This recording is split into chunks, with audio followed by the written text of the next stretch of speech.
En esta noche parisina, un poco friolenta, estamos con la presencia del escritor Jorge Cubaluque, quien ha tenido la gentileza de cedernos esta entrevista. Sabemos que ha venido de Montauban, ahora está en París después de mucho tiempo. Jorge ha publicado numerosos libros, entre ellos Colmena 624, el libro Ladrón de Libros, Yo me acuerdo, y la novela Tres cosas hay en la vida. Jorge, para nosotros es un gusto tenerte. Sabemos que tu trabajo de escritor a veces te lleva un poco a estar en el silencio a veces, pero queremos agradecerte por esta amabilidad de conversar un momento con nosotros y pues conocer un poco sobre tu trabajo, un trabajo sostenido que empieza seguramente con tu primer libro publicado en 1995. Soy yo quien se siente agradecido, Abraham, a ti y a todo tu equipo por ocuparte de mi modesta obra y aquí me tienes a tus órdenes. Efectivamente, vengo de Montauban, ciudad donde vivo hace ya algunos años y aquí estoy, gracias y para lo que quieras.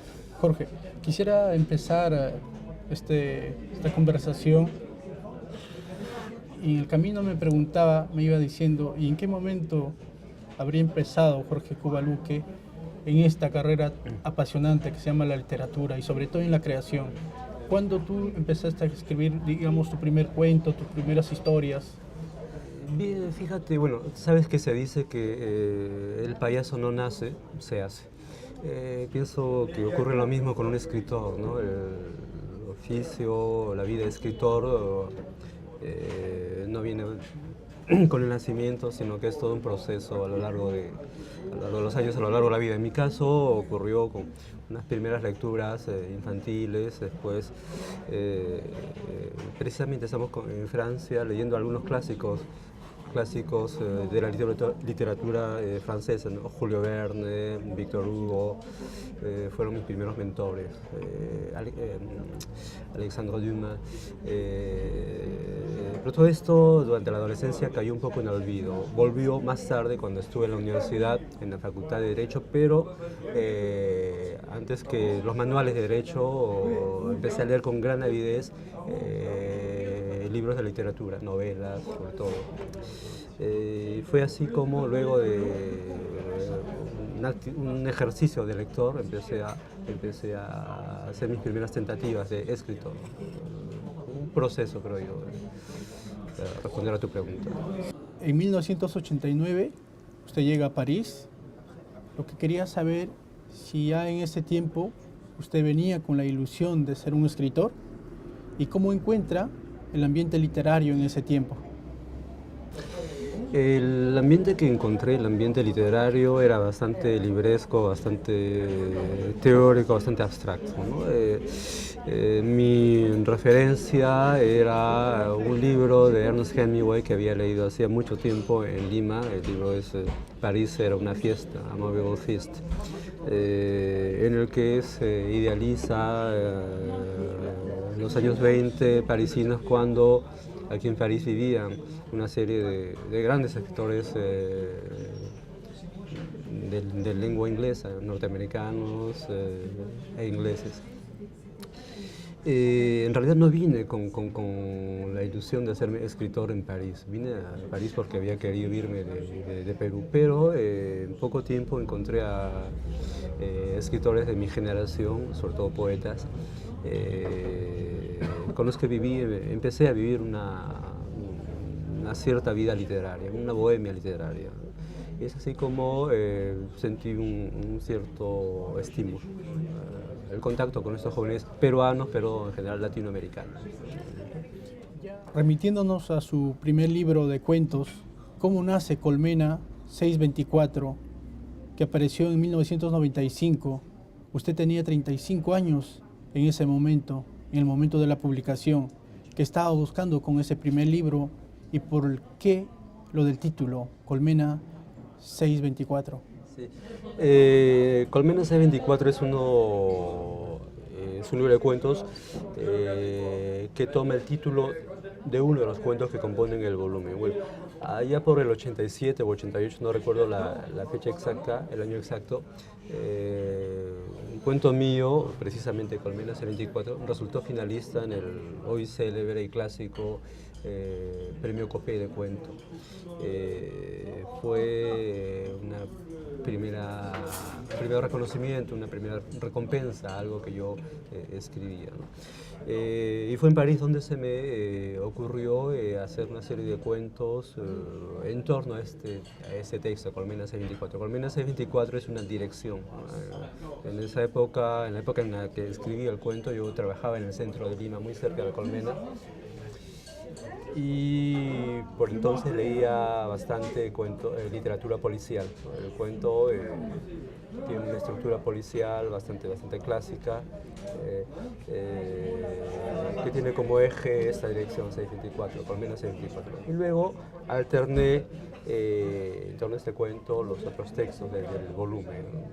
Hay algunos cuentos fantásticos incluso, pero que describen un ambiente bastante sombrío como el que se vivía en el Perú de aquellos años, ¿no? Y que empezaba a ser bastante difícil para todos los peruanos.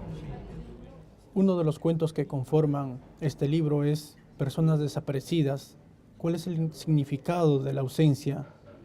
Y también me parece, según mi punto de vista, es imposible hacer una referencia a las desapariciones ocurridas en el Perú en el tiempo de la violencia política. Sí, efectivamente. Bueno, ese cuento lo escribí en París,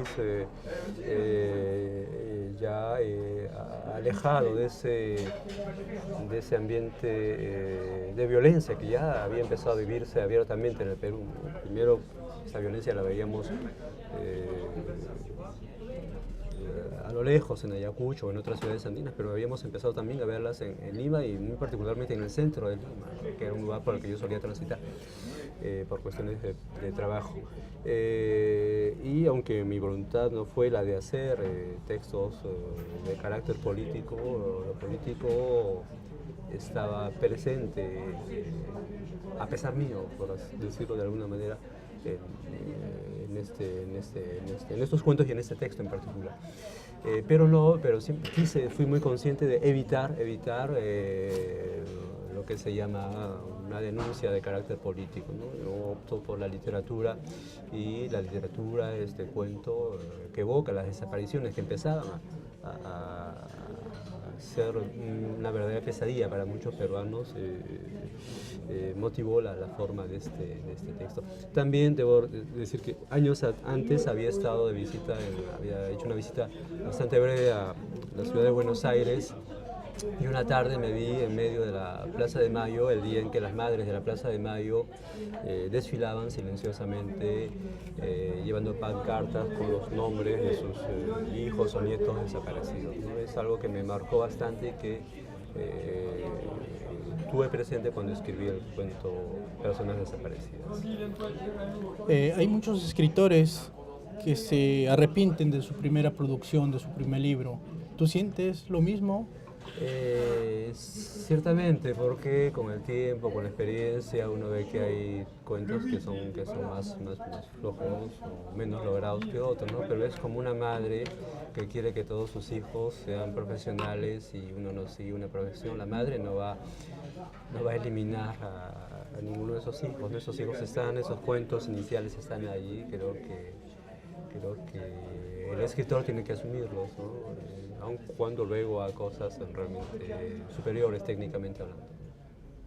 Sí, Jorge, quisiera ahora centrarme en tu otro libro, Yo me acuerdo, del 2008. ¿Qué significa Yo me acuerdo? Y si fue deliberado poner primero la clasificación del Perú para el Mundial. ¿Qué es lo que más recuerda de ese suceso? Y sobre todo, si nos puede decir en unas palabras también, ¿qué recuerda del París en que usted llegó en ese tiempo y el París actual, ¿no? Yo me acuerdo es todo menos un libro de recuerdos, aunque parezca paradójico. Debo precisar que este libro surge luego de la lectura de un texto del escritor francés Georges Perec, tiene un libro titulado Je me souviens, yo me acuerdo en español. Perec dice en la introducción de su libro que tomó la idea de un texto similar escrito por un escritor estadounidense titulado I Remember, entonces yo me acuerdo, yo me souviens. Pero de lo que se trataba era de hacer una lista de recuerdos no personales, sino propios a una generación. Me preguntas por qué aparece como primera evocación lo de la calificación de Perú para el Mundial de 1970. Para mí es fácil porque fue un acontecimiento que marcó profundamente a toda una generación de jóvenes y creo que no tan jóvenes. Por vez primera por méritos propios, es decir, eliminando a otro país. En este caso, además, me gusta siempre precisarlo, era Argentina, un rival al que siempre se le había respetado en el fútbol.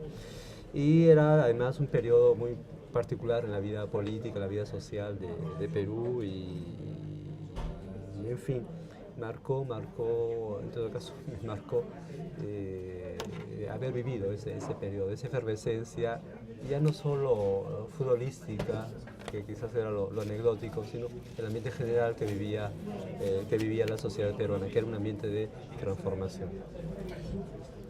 Y Jorge, después de 14 años, poco más, un poco menos, de vivir aquí en París, ¿qué es lo que más recuerdas de París? Para continuar de repente con esto, yo me acuerdo peruano, o de un recuerdo peruano, ¿qué te acuerdas en 2 frases de París? De París recuerdo 2 cosas, ¿no? Mis caminatas por la ciudad, reconociendo lugares de los que yo había leído cuando no conocía París, reconociendo, por ejemplo, ver la Catedral de Notre Dame, que yo había conocido mediante lecturas, con la lectura de la novela de Víctor Hugo,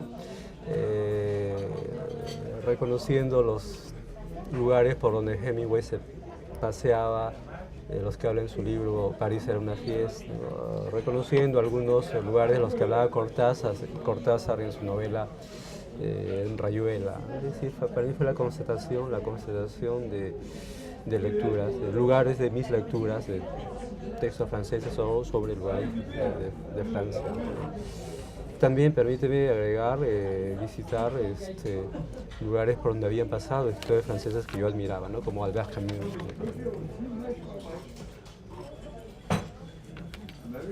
En tu libro, Ladrón de Libros, haces prácticamente la historia de un peruano que se especializa en hurtar libros aquí en París. Robar libros, llaman las cosas por su nombre. Exactamente, es un ladrón de libros. ¿Cómo surge esta idea de robar libros? ¿O cómo surge la idea de describir a este personaje? El robo es el robo, ¿no? Lo que es quizás interesante es que el objeto de este robo es un robo poco usual, ¿no? Aparentemente un libro no tiene mucho valor.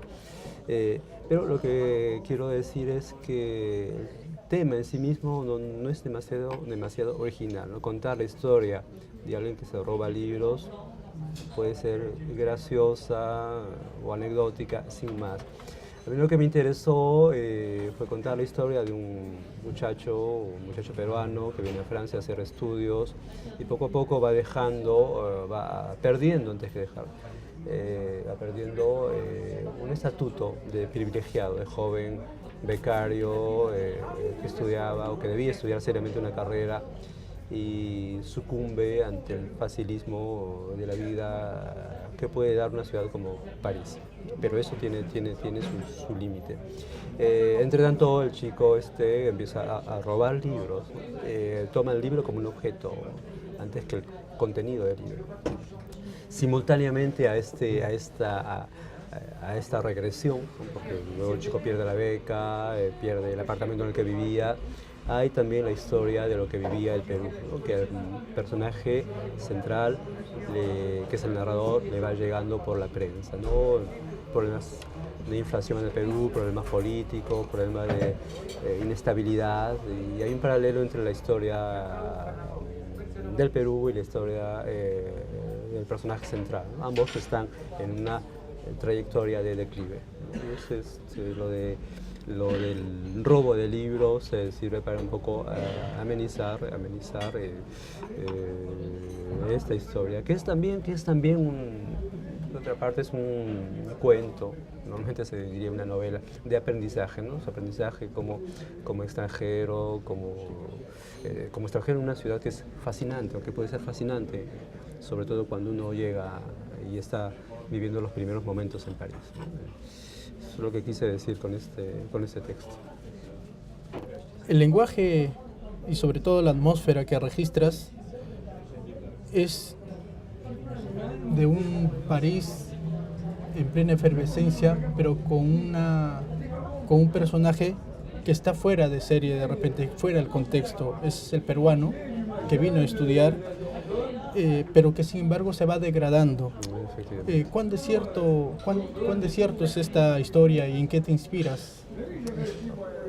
Fíjate, yo me inspiro un poco en la historia personal, en la historia mía, pero en la historia de cualquier otra persona, ¿no? Yo trato siempre de evitar hacer de mi vida tema literario, porque mi vida, y creo que en general es un error cuando uno pretende novelar o hacer literatura de su propia experiencia, ¿no? En todo caso, sí hay elementos que pueden ser aprovechables en términos literarios, no es suficiente, salvo que uno sea quizás Marcel Proust. Algunas cosas que he vivido se reflejan en ese cuento, pero sobre todo cosas que he escuchado o que he visto. Dices que el personaje vive fuera de París, pero al mismo tiempo París es, creo que el segundo personaje de la novela, después del narrador, si no el primero.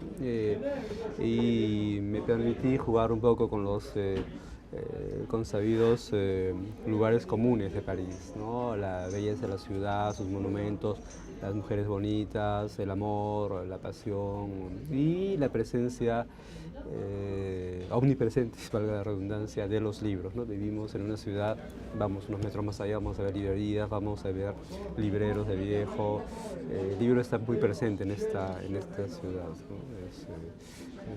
Es todo un personaje París y en este caso los libros.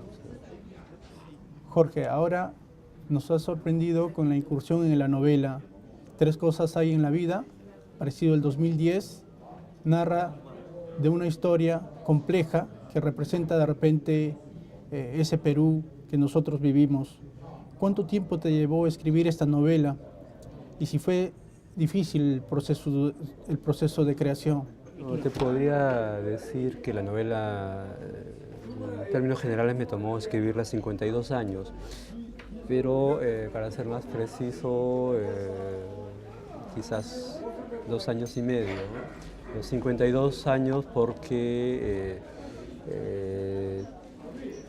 este tipo de creaciones es el resultado de toda una vida, de alguna manera.